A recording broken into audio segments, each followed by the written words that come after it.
Leaving the store without buying anything? Finally waking up. Let's get started and talk about it. I used to always feel obligated to buy something if I went into a store. I no longer feel that way. There's many times that I go and I even maybe plan a purchase and I don't buy anything. But think about something. Many people like to get out on the weekends and go shopping with their friends or their family, and then they buy snacks, drinks, maybe go out to eat. And if they're going to multiple stores and they buy something at all these stores, because sales look inviting and you want to buy things, right? And especially if you think it's a good deal. And because of, quote, inflation, people, I think, what I call fear buy. So even if something's a little bit on sale or they think it's on sale, okay, they go and buy it, especially clearance deals.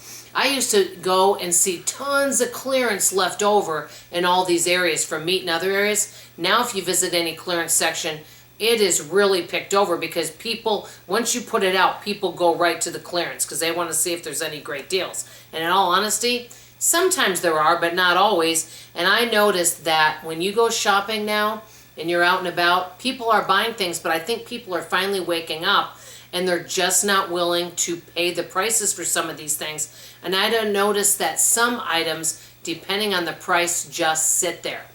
I used to always love to buy clearance, and the other day one of my friends said, hey, they've got this protein powder marked down and it's usually $35. I know you like this brand, and they're clearancing it for 10 bucks. I said, gosh, that sounds great. And I actually was planning on buying it. And I thought to myself, you know what? You've already got protein powder at home and you barely even use it. You don't use it that frequently.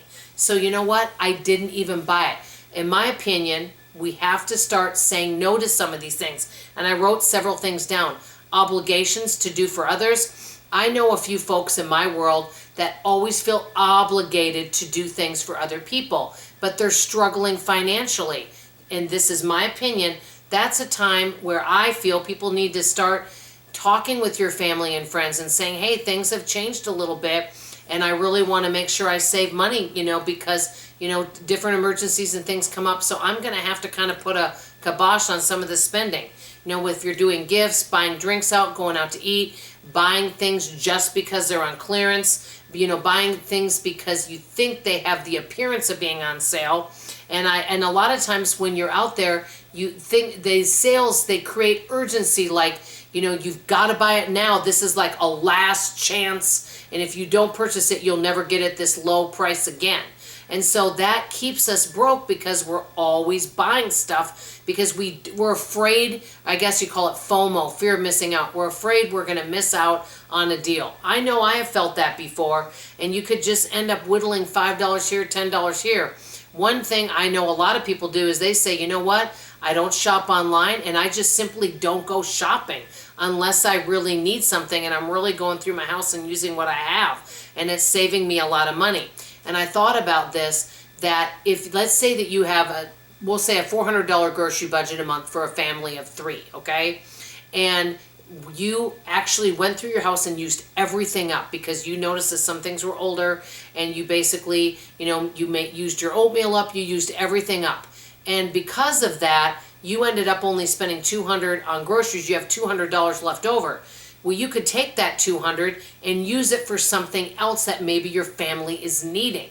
Okay, maybe it could be used for a small repair, or you could set it aside in your savings, things like that. So I just think, and I've always said this, I call it death by 1,000 cuts. We're always out shopping. I feel good when I can go into a store and not buy anything. I am extremely particular now about what I buy, and sometimes I'll have something in my cart and I'll think about it and I'm like, and if I even have that little bit of a feeling, I go put it back on the shelf where it, is. There's so many times where people feel like they need, clothes every season, like, oh, I need a, new summer outfit every year. That's why I'm really working on just using what I already have and, rotating my closet, things like that. Now, does this mean I'm perfect and I don't buy things? No, I still do, but I have cut back a lot. I could definitely keep improving, but I really have cut back so much. I think a lot of times sales get us, and the urgency of getting a good deal and being out there. I do think we need a balance from enjoying our life, maybe spending a little bit of money on things that you need sometimes. But guess what? In my opinion, treating yourself, or, oh, you know what, we need to treat ourselves. You can treat yourself without spending any money. I want to hear from you in the comments below. Let me know what you guys think of this idea. Do you guys sometimes go shopping and you don't buy a thing? I want to hear from you in the comments below. I love you, appreciate you, and I hope to see you on the next video. Bye, everybody.